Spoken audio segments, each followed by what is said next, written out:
ओम Arya Kanya inter college Prayagraj Shrimati मोगवसु। Hello बच्चों, आप सब कैसे हो।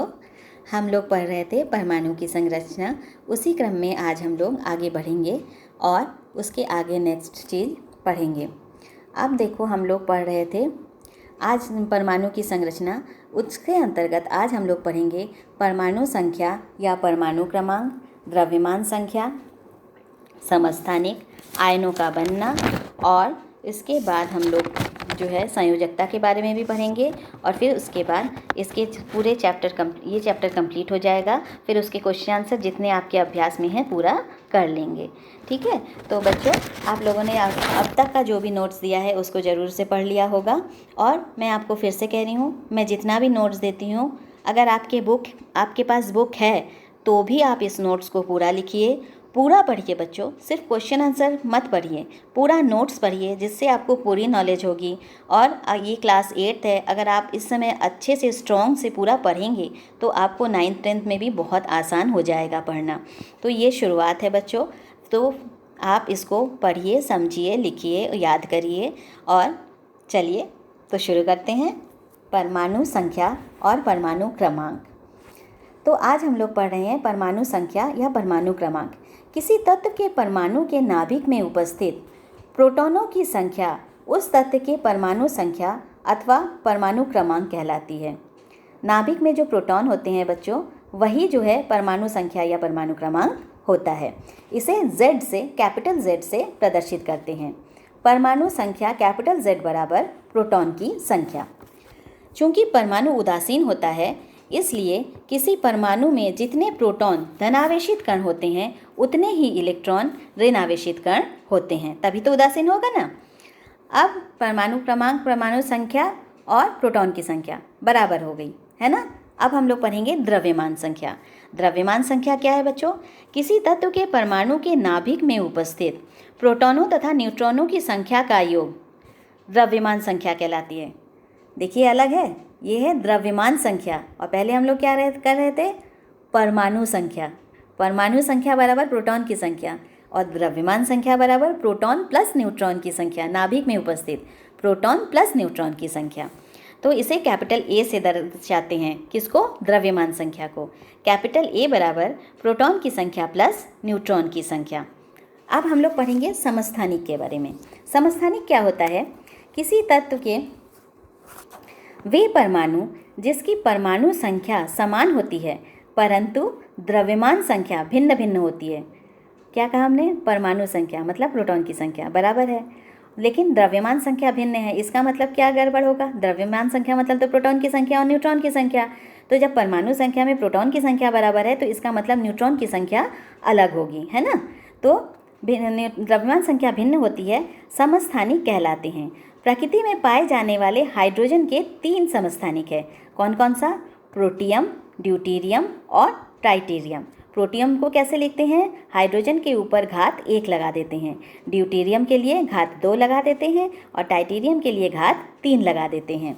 अब इन 3 समस्थानिकों के नाभिक में प्रोटॉन की संख्या समान होती है परंतु न्यूट्रॉनों की संख्या भिन्न होती है। तो ये क्या हो गए? ये समस्थानिक हो गए। अगर आपसे पूछा जाए कि हाइड्रोजन के 3 समस्थानिकों के नाम लिखिए तो आप लिख पाएंगे कौन कौन सा?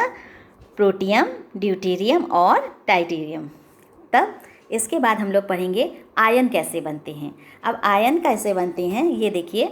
अभी तक आपने ये जाना कि परमाणु इलेक्ट्रॉन, प्रोटॉन और न्यूट्रॉन से मिलकर बनता है।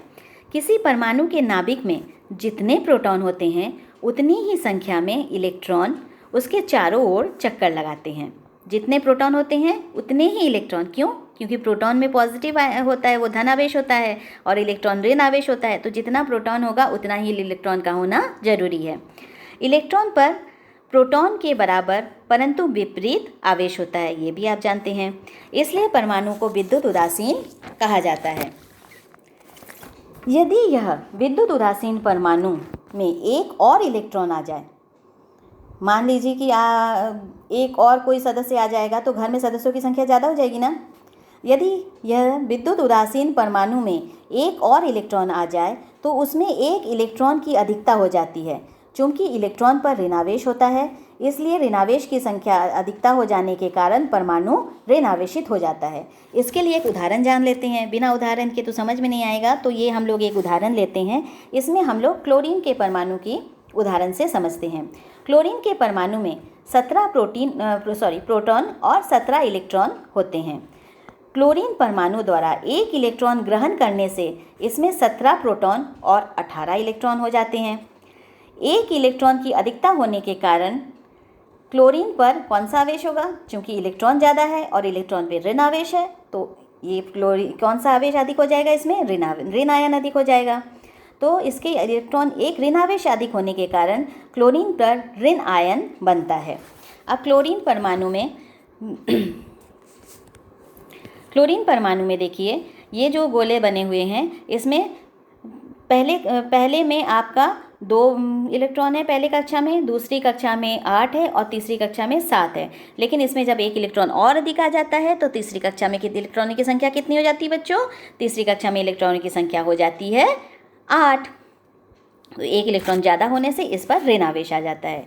इसके विपरीत विद्युत उदासीन परमाणु में से एक इलेक्ट्रॉन निकल जाए तो इलेक्ट्रॉनों की संख्या कम हो जाएगी। इलेक्ट्रॉनों की संख्या कम हो जाएगी तो किसकी संख्या बढ़ जाएगी? धनावेश की संख्या बढ़ जाएगी। धनावेश की संख्या बढ़ जाएगी तो क्या हो जाएगा? परमाणु में प्रोटॉन धनावेश की संख्या इलेक्ट्रॉन की संख्या से एक ज़्यादा हो जाएगी, अर्थात परमाणु धन आवेशित हो जाएगा। अतः किसी परमाणु में इलेक्ट्रॉन के निकलने या जुड़ने से आवेशित, धनावेशित या ऋणावेशित कण प्राप्त होते हैं, जिसे आयन कहते हैं। अगर एक इलेक्ट्रॉन अधिक आ जाता है तो ऋणावेशित हो जाएगा, अगर एक इलेक्ट्रॉन निकल जाता है तो प्रोटॉन की संख्या अधिक हो जाएगी और ये धनावेशित हो जाएगा। तो इलेक्ट्रॉन के जुड़ने से ऋणावेशित होता है और इलेक्ट्रॉन के निकलने से धनावेशित होता है, धन आयन हो जाएगा। अब इसको समझने के लिए हम लोग सोडियम के परमाणु का अध्ययन करते हैं। सोडियम परमाणु में 11 प्रोटॉन और 11 इलेक्ट्रॉन होते हैं, अतः यह विद्युत उदासीन होता है। इसमें से एक इलेक्ट्रॉन निकलने से प्रोटॉन की संख्या तो वही रहेगी, लेकिन इलेक्ट्रॉन की संख्या में एक कमी हो जाएगी और कितने इलेक्ट्रॉन रह जाएंगे? 10 इलेक्ट्रॉन शेष रह जाएंगे। प्रोटॉन धन आवेश की अधिकता होने के कारण सोडियम का धन आयन बन जाएगा।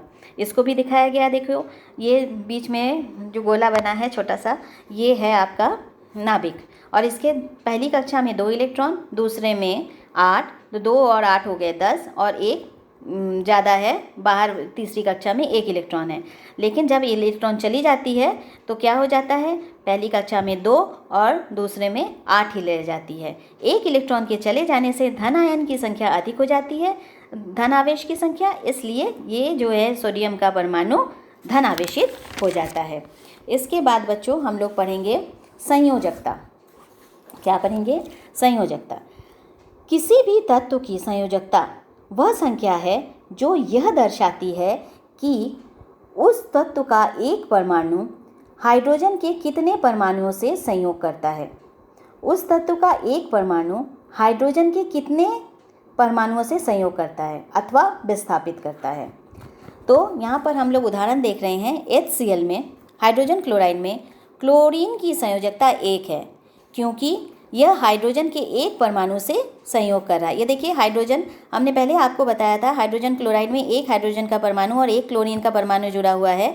तो इसमें हम लोग क्या देख रहे हैं कि क्लोरीन का परमाणु एक हाइड्रोजन से जुड़ा हुआ है, तो इसकी संयोजकता क्या हो गई? 1। मतलब जितने हाइड्रोजन परमाणु से जुड़ा होता है किसी तत्व का एक परमाणु, जितने हाइड्रोजन परमाणु से जुड़ा होता है वह उसकी संयोजकता होती है। तो हाइड्रोजन क्लोराइड में क्लोरीन की संयोजकता 1 है, क्योंकि यह हाइड्रोजन के एक परमाणु से संयोग करती है। इसी तरह देख लीजिए जल आप लोग जानते हो क्या होता है जल का? H2O। H2O में O ऑक्सीजन हाइड्रोजन के कितने परमाणु से संयोजित है? 2 परमाणु से, तो इसकी संयोजकता कितनी हो जाएगी? 2। हाइड्रोजन H2O में जल में ऑक्सीजन की संयोजकता 2 है, क्योंकि यह हाइड्रोजन के 2 परमाणुओं से संयोग करती है। अब प्रश्न उत्तर टाइम आ गया बच्चों, ये आपका चैप्टर कंप्लीट हो गया है। प्रश्न उत्तर टाइम में यहाँ पे पहला है बहुविकल्पीय प्रश्न। मैंने सारे विकल्प नहीं दिए हैं, जो सही है बस वही लिख दिया है। आपको वही या जान लेना है, चाहे बाकी विकल्प कोई भी है, आपको सही लिखना है। न्यूट्रॉन की खोज किसने की थी? न्यूट्रॉन की खोज की थी जेम्स चैडविक ने। इसके बाद बच्चों नेक्स्ट है, किसी तत्व के वे परमाणु जिसकी परमाणु संख्या समान हो परंतु द्रव्यमान संख्या भिन्न होती है, क्या कहलाती है? आपको पता है, हमने क्या बताया था? हाइड्रोजन के 3 समस्थानिक के उदाहरण देकर समझाया था, तो उसे कहते हैं समस्थानिक। अब नेक्स्ट है, जल में ऑक्सीजन की संयोजकता होती है। जल में ऑक्सीजन की संयोजकता कितनी होगी? 2, क्योंकि 2 हाइड्रोजन परमाणु से जुड़ा हुआ है। इसके बाद न्यूट्रॉन पर आवेश होता है। न्यूट्रॉन पर क्या आवेश होता है? आप जानते हैं कि न्यूट्रॉन पर कोई आवेश नहीं होता है, वही लिखना है, कोई आवेश नहीं। इसके बाद सही गलत करना है। परमाणु अविभाज्यकरण होता है, सही या गलत? ये पहले तो कहा गया था हाँ अविभाज्यकरण होते हैं, लेकिन बाद में ये इसकी सिद्धि हो गई कि पुष्टि हो गई कि परमाणु अविभाज्यकरण नहीं है, ये प्रोटॉन न्यूट्रॉन इलेक्ट्रॉन से मिलकर बना हुआ है। तो हम लोग इसमें क्या लगाएंगे? गलत। परमाणु अविभाज्यकरण होता है, हम लोग लगाएंगे गलत। किसी परमाणु के नाभिक में उसका द्रव्यमान होता है, सही बात है बच्चों, पूरा द्रव्यमान नाभिक में ही होता है, प्रोटॉन और न्यूट्रॉन। इसके बाद परमाणु में से इलेक्ट्रॉन के निकलने से ऋण आवेश आयन प्राप्त होता है। परमाणु से इलेक्ट्रॉन निकल जाएगा तो कौन सा आवेश प्राप्त होगा? एक इलेक्ट्रॉन की कमी हो जाएगी। एक इलेक्ट्रॉन की कमी हो जाएगी तो कौन सा आवेश बढ़ जाएगा? धन आवेश। तो ये कौन होगा? धनावेशित आयन प्राप्त होगा, तो ये गलत है। परमाणु में इलेक्ट्रॉन के निकलने से ऋणावेशित आयन प्राप्त नहीं होते, धनावेशित आयन प्राप्त होते हैं, गलत हो गया। जल में ऑक्सीजन की संयोजकता 3 होती है। जल में ऑक्सीजन की संयोजकता भी 3 नहीं होती बच्चों। अभी आपने देखा कि जल में ऑक्सीजन की संयोजकता कितनी होगी? 2 हाइड्रोजन परमाणु से जुड़ा हुआ है, तो ऑक्सीजन की संयोजकता कितनी होगी? 2 होगी, तो ये भी गलत है। तो इसमें पहला गलत है, दूसरा सही है, तीसरा और चौथा दोनों ही गलत है। फिर रिक्त स्थान, 2 या 2 से अधिक परमाणु आपस में मिलकर क्या बनाएंगे? अणु बनाएंगे। इसके बाद नेक्स्ट है, प्रोटॉन की खोज किसने की थी? प्रोटॉन की खोज गोल्डस्टीन ने की थी, गोल्डस्टीन नामक वैज्ञानिक ने की थी। न्यूट्रॉन का द्रव्यमान हाइड्रोजन परमाणु के द्रव्यमान के लगभग बराबर होता है। नील बोर के अनुसार परमाणु का समस्त द्रव्यमान उसके नाभिक में उपस्थित रहते हैं। जिसके नीचे बच्चों अंडरलाइन बना हुआ है वही खाली स्थान है। अब इसमें मिलान करो। मिलान में भी हमने सही लिख दिया है, जिसका जो मिलान है वही लिख दिया है। अगर ऊपर नीचे जैसा आएगा वो आप लोग कर ही लोगे। चैडविक, इन्होंने किसकी खोज की थी? न्यूट्रॉन की। इलेक्ट्रॉन पर क्या होता है? ऋणावेश। कार्बन क्या है? तत्व है। अब हाइड्रोजन के 3 समस्थानिकों के नाम लिखिए। ये आप लोग जानते हैं कौन सा होता है बच्चों? हाइड्रोजन के 3 समस्थानिक बोलो। ये पेज नंबर 34 में आ जाओ। 34 में ये देखो, पहले पैराग्राफ के नीचे हमने काले ब्लैक पेन से लिखा हुआ है और पेंसिल से हमने टिक भी कर दिया। आंसर नंबर 4, हाइड्रोजन के 3 समस्थानिक प्रोटियम, ड्यूटेरियम और टाइटेरियम। ये आपको लिखना है और ऐसे लिख देना है जैसे हमने लिखा है। इसके बाद नेक्स्ट क्वेश्चन है, निम्नलिखित की परिभाषा दीजिए। निम्नलिखित की परिभाषा दीजिए। क्वेश्चन नंबर 5, द्रव्यमान, परमाणु संख्या, द्रव्यमान संख्या और संयोजकता। ये आ जाओ बच्चों।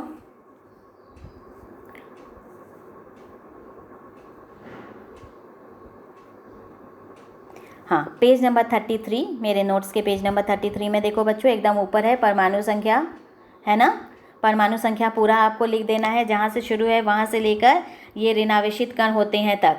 ये हो जाएगा आपका 5 के क का आंसर। इसके बाद है ख है द्रव्यमान संख्या, ठीक उसी के नीचे द्रव्यमान संख्या लिखी हुई है, ये पूरा लिख देंगे। जहाँ पर न्यूट्रॉन की संख्या n लिखा हुआ है ये पूरा आपका द्रव्यमान संख्या हो जाएगा। इसके बाद है संयोजकता। ये देखिए बच्चों, पेज नंबर 37 में संयोजकता है, इसमें हमने लिख दिया है 5 का ग। यहाँ से आप लिख लीजिएगा संयोजकता का पूरा ये जो है नीचे नंबर 1 और नंबर 2 दोनों उदाहरण देकर, मतलब HCl और H2O दोनों का उदाहरण देकर आप इसको लिख दीजिएगा। ये है जहाँ पर से संयोग करती है, 5 का ग हमने लिख दिया है पेंसिल से। यहाँ तक आपका ये चैप्टर हो जाएगा। अब ये चैप्टर आपका कंप्लीट हो चुका है बच्चों। आप लोग इसको करिए। ये अभी आज 3-4 दिन का टाइम है, आप इसको करिए। मैं सैटरडे को इसका फिर से रिवीजन दे दूँगी। कुछ बच्चे PDF नहीं खोल पाते हैं, नोट्स मैं देती हूँ लिखने के लिए आपको, उसको आप नहीं कर पाते हैं तो कोई बात नहीं, मैं इमेज में आपको दूंगी। लेकिन सारे बच्चे प्लीज़ प्लीज़ प्लीज़ और प्लीज़ पूरा काम कर लीजिए, चाहे वो किसी भी सेक्शन का हो। 8th के जितने भी बच्चे हैं वो साइंस में यही काम करेंगे। आज तक के लिए इतना ही। नमस्कार बच्चों, फिर मिलेंगे नए पार्ट के साथ। ये पार्ट 10 था। अब नए पार्ट के साथ फिर मिलेंगे नए हफ्ते नेक्स्ट वीक में। तब तक के लिए नमस्कार, खुश रहो बच्चों।